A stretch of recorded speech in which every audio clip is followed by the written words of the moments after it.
Ay yung tanim kong alokbati, malalaki na. After 15 days, musbong na. Alokbati sa bottled water. Sasabit ko yan. Hindi ko lang maisabit. Tingnan mo, musbong na. Mga 1 linggo pa lang yan. 15 days. Ayan. Nakasabit na ganyan yan. Bottled water yan. O, diba?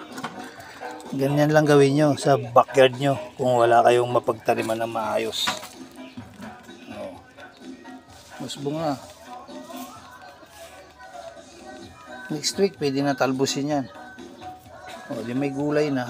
Tapos yung tanglad ko. O. Tanglad. Kangkong. O. Kangkong. Kung hindi mataba, kung mataba yung lupa, pwede na harbisin yan.